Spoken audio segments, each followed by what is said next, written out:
yet again we're back. This is 13 hours, and you know what it is? Right on this your award-winning channel of choice, we're back with the lunchtime show. And I'm your host, Keith Member. Like every other afternoon, we get to come back with obviously more breaking news and just everything else that you need to get to hear. Developing stories, breaking news in terms of education, lifestyle, governance, current affairs, politics, everything else we get to have on our menu. Likewise, we get to ask you the question, what are you having for lunch? If not, you could also simply, get on board and just join us for what we're having for lunch. This afternoon on the lunchtime show, we get to discuss albinism, everything else about albinism. I know in local communities and so many people do not really get to understand and have so many myths about albinism, but want to get some clarification and get to see how Zambia is keeping up with albinism. So this afternoon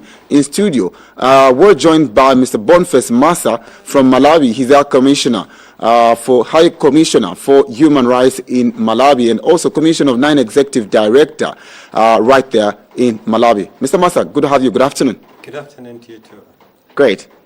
You're welcome and good to have you. Thank you. All right, great. And also, our other guests in studio this afternoon is Olive Namutebi, who's the Executive Director of Albinism Umbrella in Uganda. Madam, good afternoon and welcome to the lunchtime show. Thank you so much, Keith. Good to be in Zambia. Great, good to have you. And finally, our very own, this is Gift B. Sakala, who's the chairperson for the Zambia Albinism Task Force. Madam, good to have you once again and good afternoon. Good afternoon, thank you. All right, great. So now, you're welcome to Zambia, Mr. Massah and Madam Namutebi. Welcome to Zambia. Thank you. All right, great. I think we can start on this note. What has it been like living with albinism in Malawi? Yeah, growing up with albinism in Malawi, I would describe it as being challenging because I was brought up in a society whereby people never really understood the differences that were there. Mm-hmm. So majority of us, even here in Zambia, if we look at our condition, people still have so many questions. So when I was born, in the first place, in our family, we had 3 children with albinism. Mm-hmm. So when the firstborn was born with albinism, my mom was surprised. Right. What happened? They didn't understand why the child was white. Mm-hmm. Because genetically, albinism is what we call a genetic condition. We are all born from parents. Normally, they are black, mm-hmm. and they are the carriers of the recessive gene that cause albinism. Mm-hmm. But then it happens in the process that we are born with this condition, which is just as a result of lack of melanin in our skin, mm-hmm. Which causes the pigmentation, but also it affects our eye and our hair. Mm-hmm. So growing up, I think in that society, the first thing was rejection, lack of acceptance, and then when I in the community, the bullying, the name calling. I know we share the same culture, the Zungu. Mm-hmm. Yeah. It was very common, when I go out to play with colleagues, they would call me I'm Zungu. So those were like the names that were so common in growing up in that society. Mm-hmm. But I still feel it was really an issue of lack of knowledge. And I think that's what has led to all these issues that we had to discuss today around the harmful practices, misconceptions, and beliefs around our own condition. All right, beautiful. That's, I think, for the story of Malawi, but I would also need to get to hear from Uganda. Madam Namutebi, how has it been with the situation right here in Uganda? Thank you so much, Keith. Albinism is a global issue, if I can call it. So it's not very different. And global is maybe too much. Let me bring it home to Africa. Mm-hmm. And basically Eastern Africa, Southern Africa, we seem to have certain beliefs that cut across. Mm-hmm. The Bantu-speaking group has its norms and cultures. And when they don't understand, they explain it away with myths and misconceptions. So the same happens to me in Uganda and the rest of us with albinism. Someone white with 2 black parents, quite often, especially the fathers, deny responsibility having fathered these children. Because, a woman is seen pregnant. So, yet for the father, there's no mark that you're the person. And trust me, they will not sit to do the DNAs and see if this is the father or so. So that comes with a lot of stigma and discrimination. Right. But one thing I want to tell the public is the condition comes with two health challenges.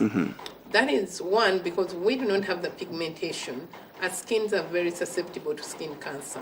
So when my skin burns under the sun, then I get moles, and then that turns into a cancer.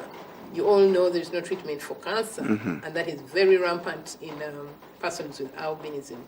I would say that in Uganda, over 80% of the deaths are caused by skin cancer among persons with albinism. The next health challenge we have is poor vision. Even if we have these aids for the eyes, it does not correct the challenge of visual. So basically those two health issues impede to live a dignified life and to be able to access various social services like health, education. If a child is not able to be supported, they'll drop out of school, being bullied. That cuts across. And I'm almost sure we've had a discussion with the team in Zambia that it is the same. All right, so we're trying to share and compare notes of how it is probably in East Africa.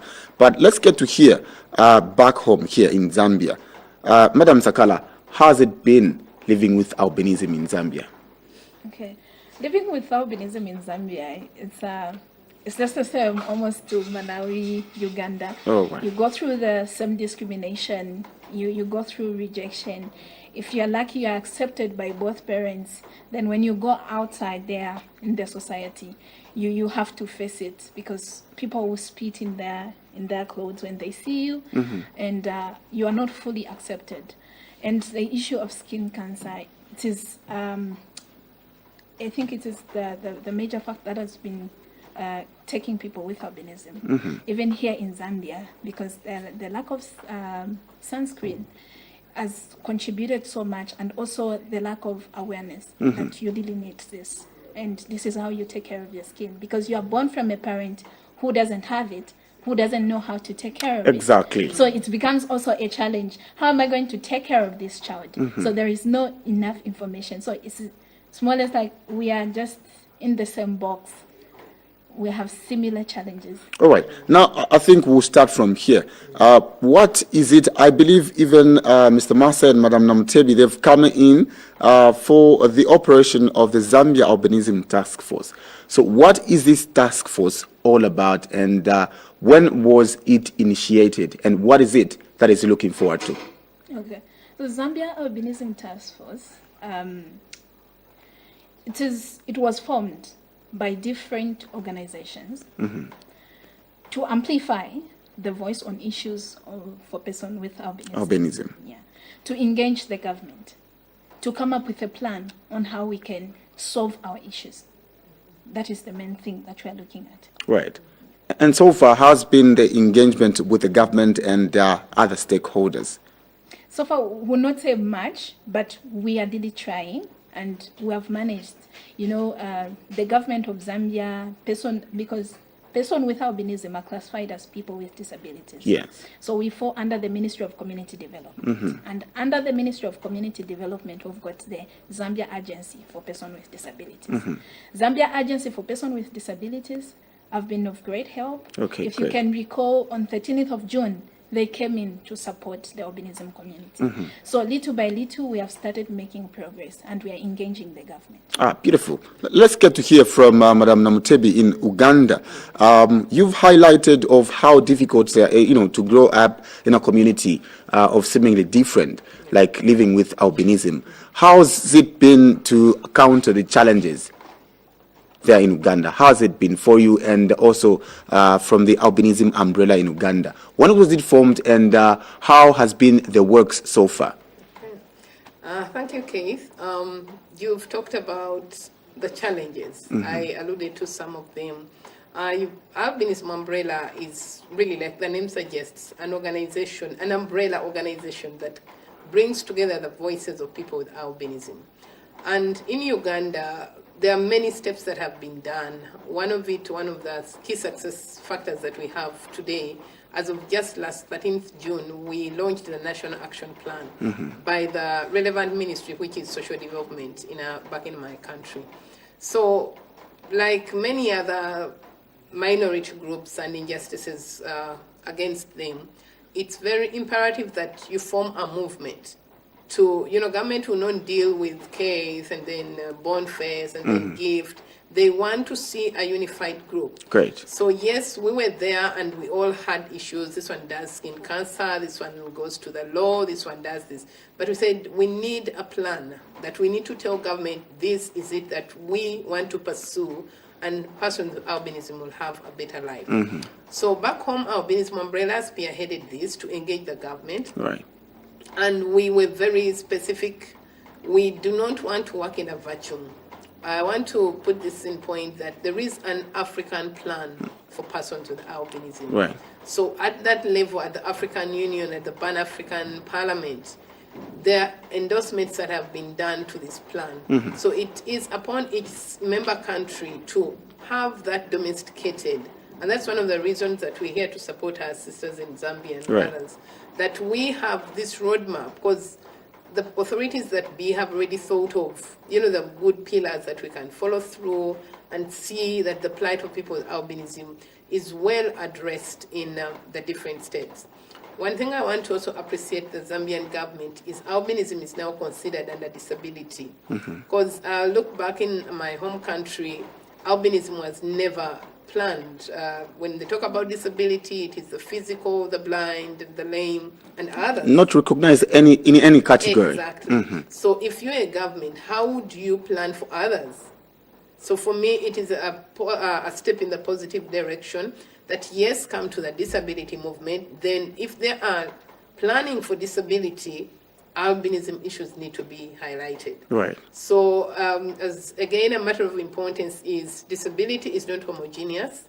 So we need to really disaggregate disability to know that a blind person will need braille, I'll need sunscreen, someone needs a wheelchair. So this plan that we're working on is basically for albinism, but it is the broader disability as we can look at it. So that is what happened in my country, that we looked at all this and say we have to have one combined plan, a roadmap that we tell government this is what we need for our people to live a dignified life. All right, beautiful. And also now looking at Malawi, Mr. Boniface, as a commissioner, looking at the challenges that you have put across that most persons living with disability, with albinism, have faced, what is it that you have done as a commissioner for human rights to be able to address the challenges of persons living with disability, with albinism, rather? Yeah, I think the first thing is to look at, as Oliver said, trying to understand the problems we are facing from a human rights perspective. So when we talk about access to health, basically we're talking about our right to health, our right to life, because the killings and all that. So if we took that approach of looking at all the challenges that are facing from a human rights angle, then that will help us to see what is it missing within the broader human rights framework in protecting and promoting human rights of every person. So I think our entry in Malawi has been that, and I think across most African countries, to look at these atrocities from a human rights point of view, and then try to find specific solutions in for example, when you talk about we have been killed, what is it that our states are doing to protect us from being killed? So it's the duty of our governments to protect us. So immediately we talk about what is the role of the police, what is the role of our courts, the whole criminal justice system, in ensuring that it's not just about arresting people who are killing us, but also ensuring that prosecution, there is justice at the end of the day. The other aspect that we have done in Malawi is this issue of trying to increase visibility of people with albinism. So I was the first person with albinism to be appointed in the commission since its establishment. Congratulations. And we have also now a member of parliament, Honorable Kondowe, in our parliament in Malawi. All right. So such appointments are very critical when we're discussing visibility of people with albinism, because people would want to see us in those space, and then they will challenge them if we can't go to school. But here I am, I'm qualified, I'm educated. I was not appointed because of my albinism, but I went through the same process, interviews and all that. Right. So there is a big component of merit in my appointment. Absolutely. Similarly, the member of parliament had to struggle, like campaign like any other person. So it means there's also merit why people voted for him. So those are the spaces that we're also trying to say. When we're talking about human rights, we also need to occupy some spaces to challenge the superstition, the myths that have been there. The negative narrative around albinism has to be challenged by ourselves being in those spaces. Finally, I think I shared my experience of working as an executive director of Standing Voice, where we are focused much on the issues of access to health and the holistic approach. So when the attacks have happened, we're talking about prevention. Yes. We're talking about cancer, which is struggling. What is our government system doing to prevent cancer? What is our government doing to prevent when psychosocial support? When we are attacked, our family members, our relatives, even when I'm attacked and I'm injured, we need to go for rehabilitation. What else is it government through our Ministry of Health is doing to ensure that then I live a dignified life, I enjoy my freedom like another person? So we're basically looking at issues of participation, self-representation, and acceptance in the community from a human rights perspective. And getting to that also, in the communities, I believe our communities in Africa are similar. Looking at Malawi, Zambia, and Uganda, we kind of live in similar setup of communities, where there's so many misconceptions and myths of persons, living with albinism. She just mentioned to say some of them believe when you see an albino, you need to somewhat spit out or anything of sort. Some believe they don't die, they just, vanish or anything else. And there's just so many of them that even make people afraid even to befriend them. For person living with, albinism and parents that have children living with albinism, what is it that you could advise them to, in order for their children to come up and about and live, though with this which may be described as a disability, but still make it up like, even the honorable member of parliament that you have just mentioned? Yeah, I think the first thing that we're trying to do with is knowledge. Injecting knowledge around albinism in the community, so that parents themselves should understand that when a person is born with the white skin, this is a genetic condition. I think that's the first priority. We must provide truth around albinism.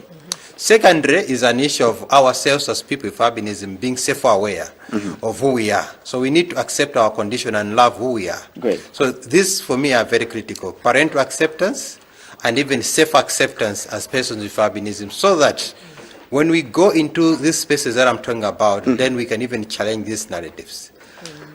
I am married, and my wife is black. I have children, they are all black. So you go back to our village, then we try to explain what has happened. So you bring in a bit of your genetics because you're educated, but you also show them the reality of you being married, because they have seen your wife, they have seen your kids. And those are the things that we are trying to say. Let's challenge this narrative around persons with albinism. So it's really important. Even here, we have seen Commissioner John Chida being appointed in police. Those are the spaces that we need to occupy, because the moment he's engaged at that level, every Zambian would appreciate to say, yes, it's not that they are crazy, it's not that they are mad, they can be appointed, they can be in high position, they can influence decisions. So for me, it's about providing accurate knowledge about our condition and self-acceptance. Beautiful. I think, Madam Namutebi, you've been eyeing to get in. What could you be your contribution to? Thank you so much again. As looking at the issue of awareness being so great, and in Uganda, one of the spaces that we really knew that would create some impact is the Parliament of Uganda. Yes, in Uganda we held, for 4 consecutive years, we held fundraising walks with the Speaker of Parliament leading the way, with a group of people with albinism and saying, hey, people, look, these are people like us coming to that house. That August house was a big issue. And one again of the advocacy points that we felt that it is an achievement. Today, I think in Uganda, the very first person to be employed by government is the Parliament of Uganda. So yes, we may not have a member of parliament representing, but at least we have a staff employed by Parliament, and we want to use it as an example to the rest of the ministries that people can have the qualifications, and like Boniface said, it's not the skin that gives you this job. It is your qualifications.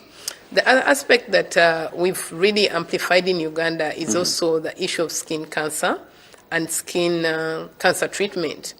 One of the we use sunscreen to protect our skins, and this is a very rare lotion on the market.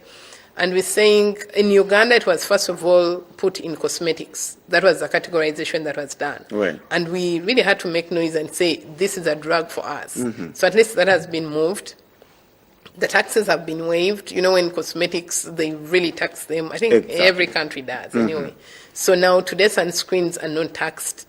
So we're moving in a systematic way. We hope one day they will just be accessed in every health center that we can prevent skin cancer. Okay, beautiful. And we're also now joined by Mr. Isaac Mwaura, who's a senator from the Kenyan Parliament. Mr. Isaac, good afternoon and welcome to the Lunchtime Show. Good afternoon, good afternoon. All right, great to have you. Thank you. And I think earlier on we've had a conversation of what is it like to growing up in a community from Uganda, Malawi and also Zambia. We've got to try to get the picture of what it is like to grow up with albinism. Maybe you could start from there to share with us what is it like in Kenya. Well, yes, my name is Isaac Mwaura. I am a member of parliament in Kenya, in the Kenyan Senate. I've been in parliament now for this is the 10th year. And I've served both in the National Assembly and the Senate, the first one with albinism in the history of the Republic of Kenya.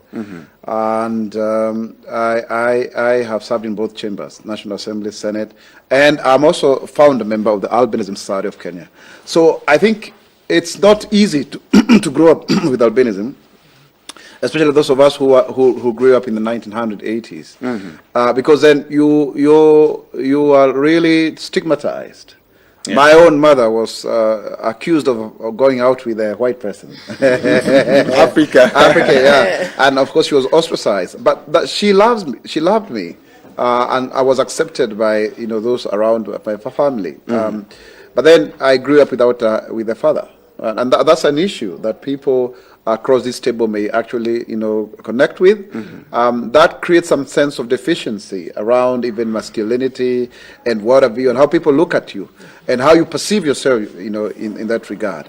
But even then, when I was young, I had a dream that I would become a member of parliament. Great. And my folks in the village were actually farmhands of the local member of parliament. So when I used to say that I would be a member of parliament, they would wonder, how can you be, you who is already disadvantaged, who is looking different? But I became, and in fact, I remember very well, people used to think that I would be the one to be assisted. But in real sense, of course, if you look back even amongst the people that I grew up with, I thank God that He's given me the opportunity to be actually the most successful amongst them. And so that tells everybody who is out there watching us that do not judge your child just because he has albinism, he has a disability. You don't know about the future, and opportunities are opening up. That's why we're here. That's why Olive and Boniface are here, to work with Gift Sakala to ensure that also Zambians with albinism do get equal opportunity to become what they are supposed to be. So really, we've gotten through a lot of stigma and discrimination. I mean, going to school, people calling you names, having to go to primary school at boarding, nursery. It's very, very, traumatizing. But then here we are. We made it. I mean, against all odds, and also going through the rough and tumble politics. I remember when I joined my political party, people would even find it difficult to accept that I can speak before them. Some of them, if you shake their hands, they want to wipe as if albinism is contagious. Exactly. But by the time I was done with them, I was the one leading the press conferences. And they would say, oh, we need Isaac to be here. So what am I saying? Give everybody an opportunity. Everybody is powerful. And as a great marathoner said, no human is limited. You see, Eliud Kipchoge. So you got just to ensure that you create the platform. I mean, there will be doubts as to the capacity, but then how would you know if you don't give a chance? People with albinism, definitely, we have sight problems, but at least we can see. So we are fairly independent. We can see, we can do something for ourselves. We may be a little bit slow for whatever reason, but it has nothing to do with our brain capacity. So, and the fact that then can people stay, one day I was at the university, And then I was basking in the sun, like any other person, because you're not safe for long. But then somebody came and tapped me. I was sleeping. Like, wake up, you're going to melt. At least the word. No, but you see now, for him, he thought I was going to melt. You know, it was very funny. How can a fellow human being melt? I mean, are we made of clay? Anyway, let me say this. We need to create a lot of awareness for people to accept us. And we've been able to prove to, I mean, when people actually give us an opportunity, they don't get disappointed. And we are also not one type. Like all of us seated here, we have different personalities. We see, I mean, our levels of sight are different. Our worldview is totally, I mean, and we differ. We are not just those people with albinism, one size fits all. So we want to be seen first and foremost as human beings, you know, who can make a contribution to society. And also people who are different with variation amongst ourselves. If you come to Kenya, you'll find Isaac Mwaura is a very controversial politician. I have taken head-on very powerful forces. And I don't fear, because I believe that any country should have equal opportunity for all. So I think don't take us just as face value. And are you inviting trouble by having us on board? Not necessarily. You're just trying to exploit human potential. Exactly. And to ensure that you reduce dependency. Beautiful. Mr. Isaac, your story is a bit of a beautiful one. But getting to look at what do you think you did differently? Because in a society like Zambia, it's not very easy or not very common. Just now, we recently had our first commissioner, John Chiti, who's been living with albinism. So those are the people that are making the changes, the trends, changing the things. But what things do you think you did differently for you to even to make it in the political arena? You know, I came here in Zambia 12 years ago, and I was very happy to go into this music shop. That time we used to buy cassettes. And I bought a cassette, is it a CD, one of them too, for John, by John Chiti. And I was very happy to see a musician out there in public, you know, trying to be, I mean, what he was. And I'm very happy that he's the first person to make it to government. Yes. And I want to say without a doubt, it's the same case even for Kenya. Those of us who are the first to champion for issues of albinism, we were largely about 2 or 3 people. Like, you know, every cause should have a leader and they stand up. So like Gift Sakala here now, and the others that we've met. And we ended up, like, I became a member of parliament because my disposition was political. I became a class monitor when I was 5 years old in nursery school. And you could see me now in high school. I was a student president and also the Christian Union chairman. You see being an activist with civil society. When I went to university in first year, well, I'm just saying, I led a demonstration, first semester, to fight for the rights of students with disabilities. And then the second semester, I was elected by the whole university to become a student leader. We had 7 positions. So I won one of the 7 positions. And I was given, look at how life is even interesting. I was given the position to change the students' constitution that they had tried to change for 20 years, and they couldn't. And I managed. I was able to pull it through. So I was out there caucusing, fighting, and creating space. And then I joined a political party. When I was 22 years before I joined the political party, I was appointed in the first board of the Disability Council, the equivalent of ZAPID, at 22 years, soon after I finished my university student leadership. So we were out there trying to prove to people that we can, taking up leadership, even when there was great resistance. I did not accept to be boxed into a corner. And I knew what I wanted. For example, let me give you something. I had my own personal strategic plan in 2008, the last time I was here, and I put it that in 3 years, number one, I should be able to be in parliament. In those 3 years, I should be in a relationship to get married. All of them worked. Congratulations. Let's get to listen to Gift. I'm sure you are sharing notes with these other institutions from different countries within Africa. And speaking of the sunscreen, how has it been for persons living with albinism to access this sunscreen? And how is it? Do you get to go to communities and make sure that you get to access these people living with albinism? Okay, so sunscreen lotion is a challenge at the moment because it's an afterthought. So the government will buy after you pressure them, and then they'll tell you, we've got something for you. There is no enough consultation, and when it is there, they don't tell you it is there unless you go look for them. Have you bought? Then they tell you, yes, we have bought. They place it in hospitals, and you know, with Zambia, our hospitals are far from our homes. Yes. So becomes very difficult for people to access it. So actually what we are trying to do is when they buy, we involve organizations to come in to say, can we help government to distribute the sunscreen in various places? Right. But we want to copy from Malawi, from Kenya, from Uganda. What are they doing when it comes to issues with sunscreen? So for them, they've got the budget. And we are saying, maybe we can ride on that. We have our own budget on the sunscreen, whereby when the government buy, we also remove the issue. You know, the main center for sunscreen is a hospital. Mostly it doesn't even reach the hospital. It remains in the district pharmacy. So we make sure that the clinics as well get to have sunscreen in stock. And they also hold TV, radio, awareness on sunscreen, so that people get to know to say, there is this lotion that I have to use. Right. And at this moment, I can find it in Chitimbwa, I can find it in Lusaka at the level 1 hospital. All right. And Madam Namutebi, in back home in Uganda, what could you tell us about the works with regards to maybe the figures? Are you able to run at the pace that you want to run at, with making sure that the plight of persons living with albinism are, uplifted? It's interesting. You can't run at the pace that you really want to. There are many, like Senator said, you are getting so many obstacles. It's like trying to run while holding, two other things, and the hands are so necessary when you are running. So even back in Uganda, the obstacles are so many.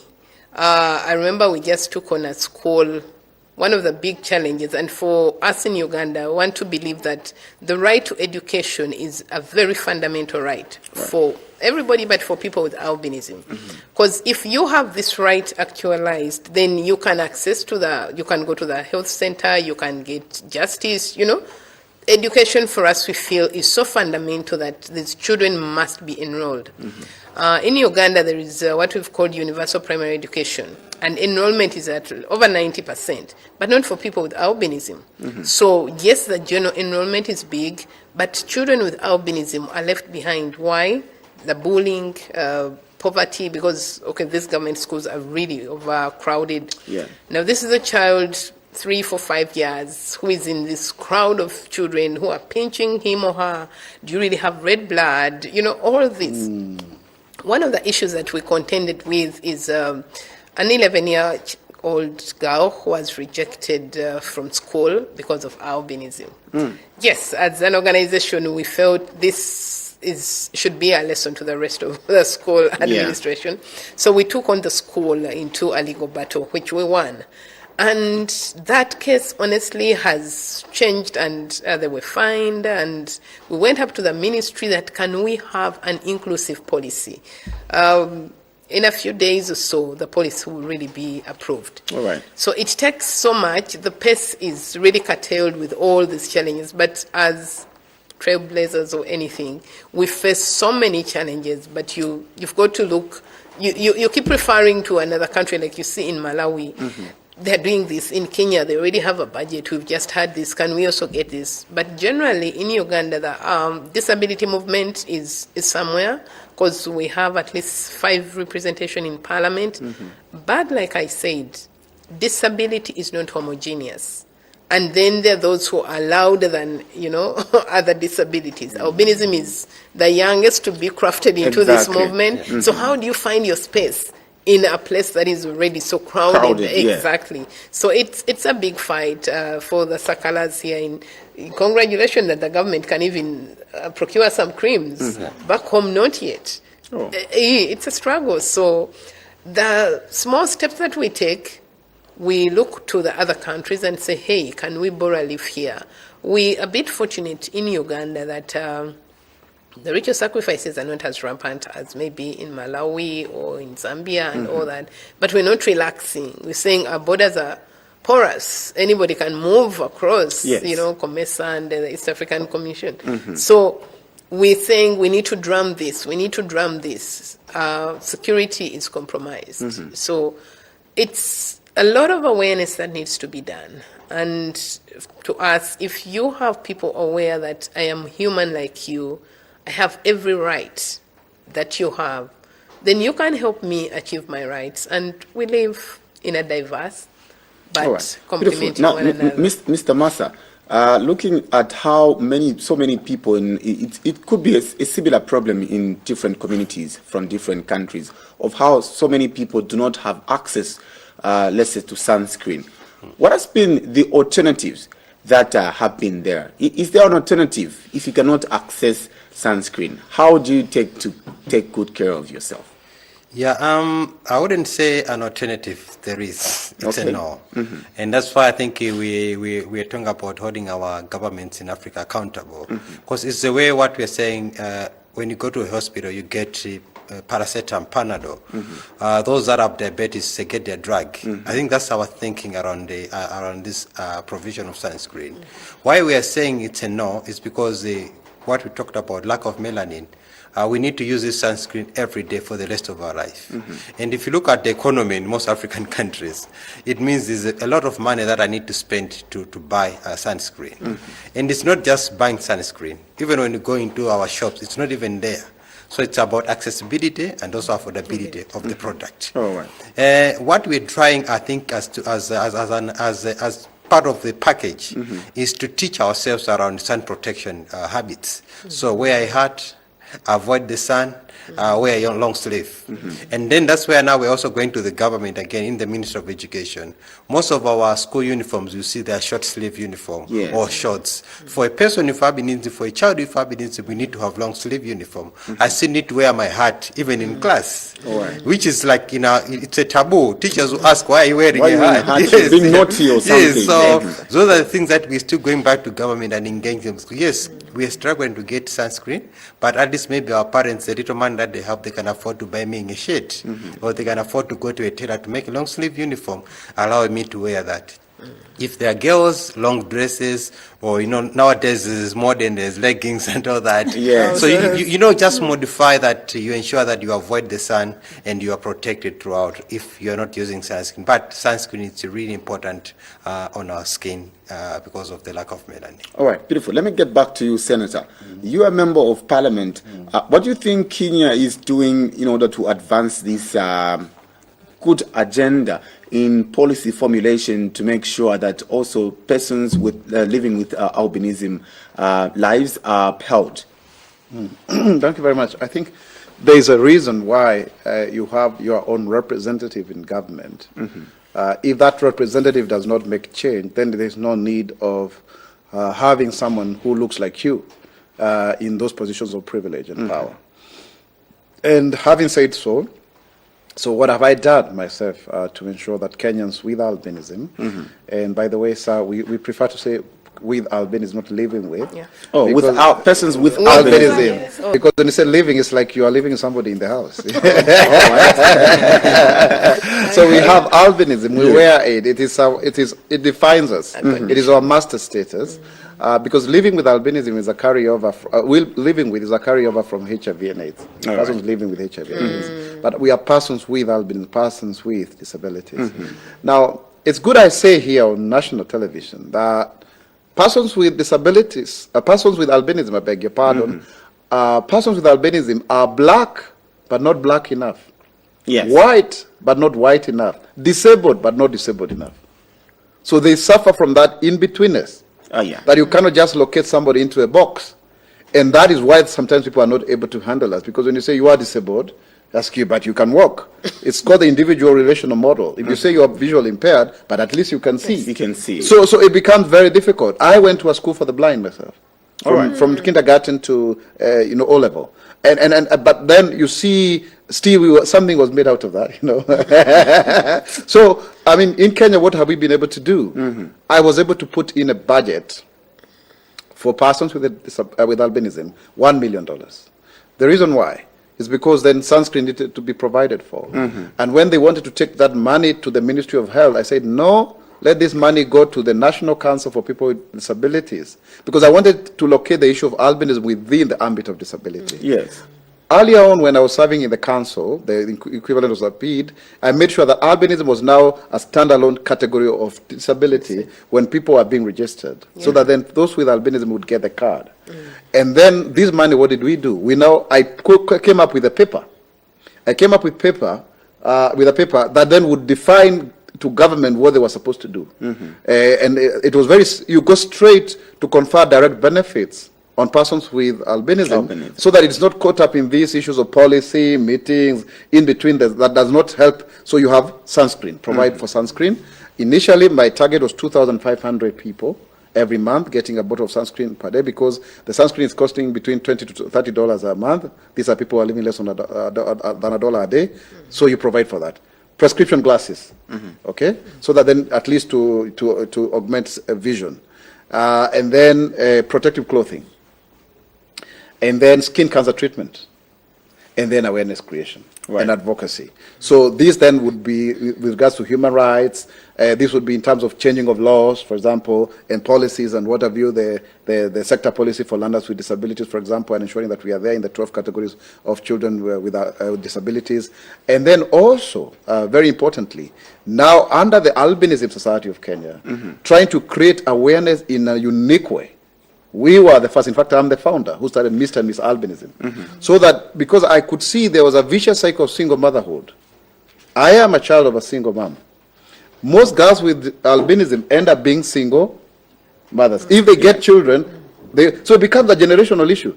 And people find it difficult to have the word albinism, handsome, and beautiful in the same sentence. So I came up with a campaign called Beauty Beyond the Skin.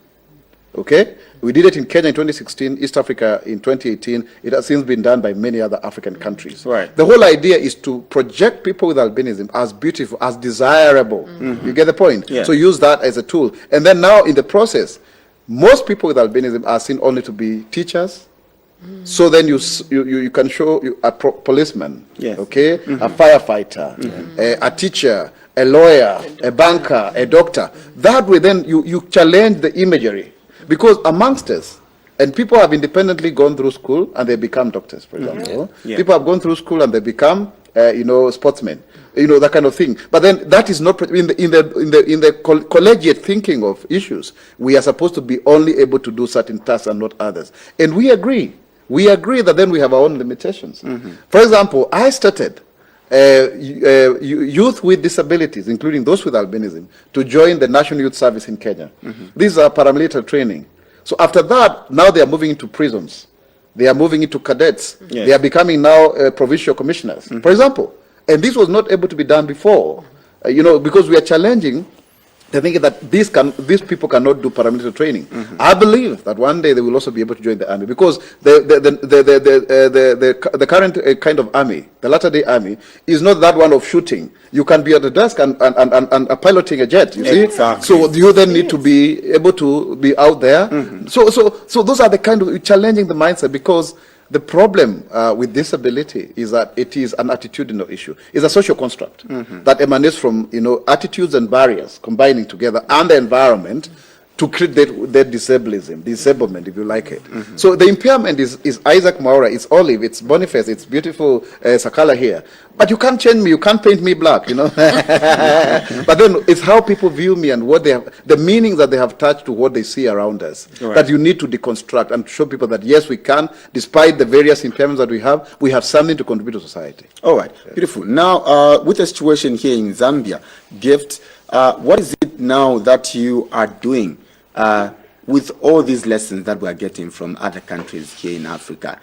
What is it that you are doing also in order to make sure that the task force also gets to see that its work is being advanced? Thank you very much. One thing that we are doing, because we can't start from saying give us the budget, we are in the first stage. We got their experiences. That was the very most important thing to us. Right. And we are looking around. What are the people we can work with on this journey? Because it is a journey, and we have to go somewhere. So for us to reach there, we need someone to hold our hands. So we are in the process of that, and also looking at what can we do, because you know Zambia is good at paperwork. A lot of things has been written. But actualization? Yeah, my friend. we can talk all day, all night. So we want to see those things that which has been written coming to now implementation. Right. We want to see them work. So we start with them to say, okay, with us we have this, so what can we do? So we are looking at where we can go now in those laws, which one we can use there and there so that we can get there. All right. And looking at the situation, obviously you've gotten to now started to work with the task force here in Zambia.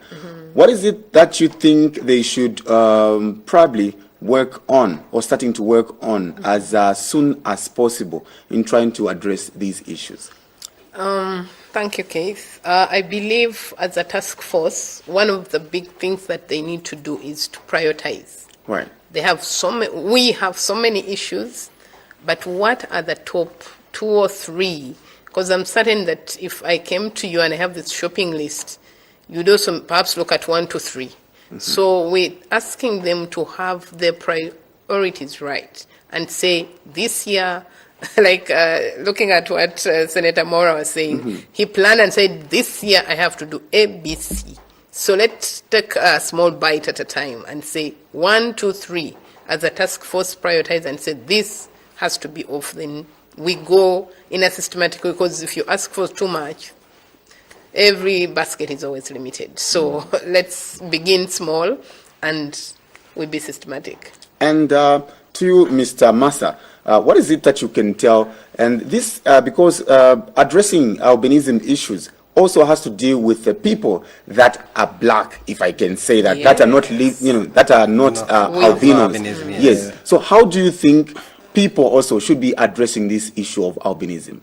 Yeah, I think from the onset, what we have encouraged the task force is engagement, engagement with the community. So a big chunk of focus, as Oliver said, is to focus on the public around us. Because even in our society, we live like with chiefs, councillors, our MPs, our family members. How much do they understand albinism? So we want to see, I think, increased knowledge, awareness in the community, so that they still have these little steps towards this bigger plan is already started. At least they are aware of our condition. They are aware of how to support us and to protect us and to accept us. Secondary is the engagement with the, the government system. It's a mechanism. So government should really continue showing political will to end the atrocities, not just here in Malawi. I mean in Malawi, Zambia, and this Mozambique, because these are still the hotspot countries, and Tanzania. But it should also show commitment to listen to the voice of people with albinism.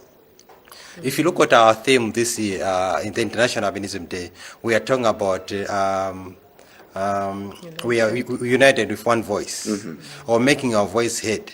So basically what we are saying is, when we're developing policies, when we're developing registrations, we should have the voice of people with albinism in there. So it's not just our presence. This is the right time whereby now government of Zambia should opening up, listen to the task force. What are the real issues? If we are to address the gap in health, what are the real issues that people with albinism want? Issues in education, issues in law, access to justice. So they should also deliberately now go back to the task force and listen to them. Not just the Minister of Social Affairs or Community Development, but all ministries. So we're talking about government leadership, from the state president to everyone in government. Create a platform whereby they would listen to people with albinism and then translate that into concrete actions. Beautiful. So this is the Lunchtime Show, and on today's edition, obviously, if you have been following us, we are discussing and looking at everything else about albinism. And here we're trying to clear out a few misconception myths, looking that in African communities, there's always been myths if we get to look at persons with albinism. What is it that they go through? And some challenges have been highlighted, and obviously how to address these particular challenges. So if you could be that viewer out there and you could want to maybe engage us in a conversation and try to pick up 1 or 2 questions or clarification this afternoon, you could simply call us on 0973 727395. 0973 727395. Hit us with those digits and be able to picture up a question or anything else about albinism, or they'll be here to respond and on how to go about those things. It could be that you have a relative who's an albino and you do not really know how to take care of them. It could be a mother or any other person. You could be an albino yourself, but you want to find out something. We have these people, my guests in studio, and they'll be able to address these challenges. Let me get to hear something from you, Senator. I'm sure you're married. Are you a parent? Yes, I'm a parent, yes. Great. I'm married, see. And actually, for 7 years now. For 7 years? Yes, my anniversary was on Monday. Ah, beautiful. Yeah. Congratulations. And hopefully you enjoyed that anniversary. Yeah. But let me try to find out something. You're a parent and you're also looking and wearing these shoes of, a public figure, a senator, member of parliament. What is it that has been with the needs, especially in the communities? And how has it been to address these challenges? Yeah, let's start from that marriage bit, actually. When I got married, it was a big story in Kenya.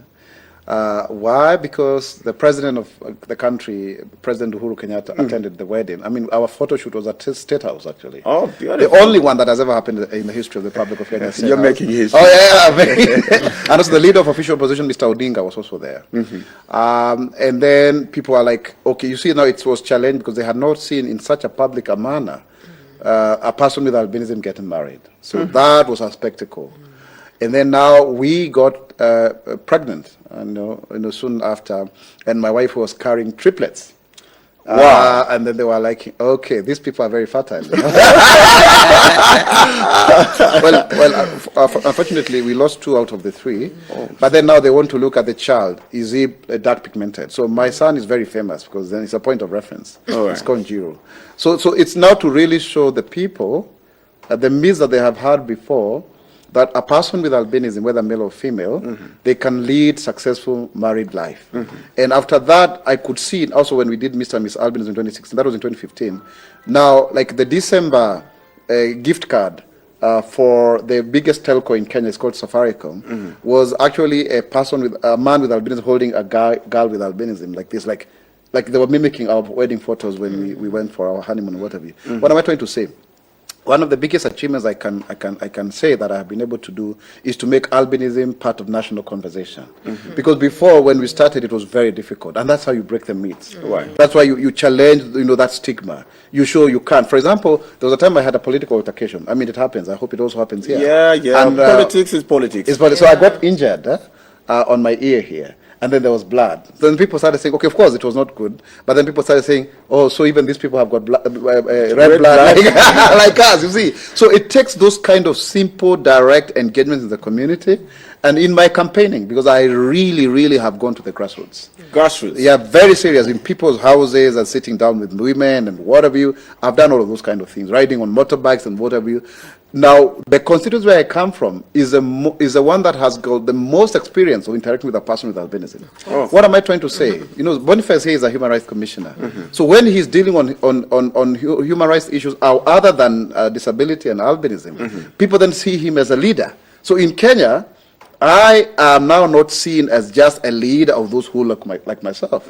I mean, people will come to me to look for advice and leadership generally on issues. So in terms of now, for example, there is another case, very sad, of a girl with albinism. Now, this was even before I became a member of parliament. She was raped by another person because she ostensibly would cure the person of HIV and AIDS. Right. Like, somebody befriended the brother, or they were brothers or whatever. He was HIV positive, and when it was raining or whatever had happened, she ended up, getting HIV. So you see, she's living with HIV, and she has albinism. Now you're bringing out those cases, and then we also have another lady as well, who of course we had to take care, and she's still part of our group. So there are these violations that are happening out of these misconceptions. I want to say categorically on national television today that persons with albinism do not cure HIV and AIDS. That the moment you make love to a person with albinism and you have HIV, they will also become positive. And you now, it's double, triple jeopardy. You see? So that's those kind of conversations are bringing out. The other issue also is about now addressing the issue of skin cancer. Honestly and sincerely, this is very serious because people die prematurely. We have had to bury a 14-year-old. A 28-year-old. People say we don't reach the age of 40. Many of us have reached the age of 40, even 90. Only that then, when you don't have sunscreen, if you don't get protected, you will surely die prematurely. I mean, we are in a conference, without mentioning names, with young Zambians who already have skin cancer. And they do not seem to be aware. In fact, there is even myself, those days, because of the leaders you are seeing here, actually organically discover their journey towards this issue. We are the pioneers, we're trailblazers. So at some point I was thinking, let me rush my life through just before I die prematurely. And then there's this idea of people thinking like, we don't die, we disappear. Yes. And it comes from the idea that either people are killed at birth, so you never see the child again. You get the point, the child just disappeared, or just that and people, they are hidden in houses, so when they die, nobody knows. But now what we have done, for example, in Kenya, is to publicize the death of those with albinism, just deliberately, so that then people can see there was a coffin, there was a burial, and what have you. And we've done it very intentionally on social media, in mainstream media, and what have you. So that then we keep on now changing these narratives. If it's a skin cancer, people are treated and they're able to live their normal lives. And then you show, and then of course even asking people contribute money to help this case to be, so they become part and parcel of the process. Recently, for example, there was a child who had finished primary school, and she was rejected by 4 schools. 4 schools. Rejected by 4 schools, so they couldn't handle her. So, of course, now I'm a point of reference in Kenya, so she ended up at my doorsteps. But to cut the long story short, I was able to get a scholarship for her, and she was able to join school. You get the point? Now, 5 years ago, the best student in the primary school exams in Kenya was a young girl with albinism. Now, that challenged really people in thinking, because sometimes they think, because you cannot see well and you can be confused here, here and there, because finding your way, they think that we have some mental case. And of course, Keith, we are also very aggressive because we have been in the press for long. So sometimes we come out so strongly to defend ourselves. I can't deal with these people. So you got to really now see, how do you profile positive stories of people with albinism? So this girl has since finished her secondary school. She got an A star, you see. So those kind of things, like awareness creation, dealing with the issues as they are, being out there in the public and fighting for your space and cause, and do not fear making mistakes. We are not trying to create superheroes here, because then you'll be either a hero or a zero. It's just living your normal life like any other person. All right, beautiful. And this is where we come to at the end of this particular conversation. In studio, I've had Senator from the Kenyan Parliament, Isaac Mwaura, and from my left to that direction, and also from the Zambia Albinism Task Force, we had the chairperson, Gift B. Sakala, and obviously from Uganda, the Albinism Umbrella in Uganda, we've had the Executive Director, Olive Namutebi, and finally, last but not the least, Boniface Massah, who's a Commissioner for the Human Rights in Malawi. Well, once again, thank you so much for making an appearance on today's edition of the Lunchtime Show. Thank you. It's been a pleasure to host you. Thank you very much. All right. And come to Kenya. Surely. Karibu sana. Karibu. All right. So we get to go for a break, and on the other side, we'll be coming back to continue with the Lunchtime Show. Wow.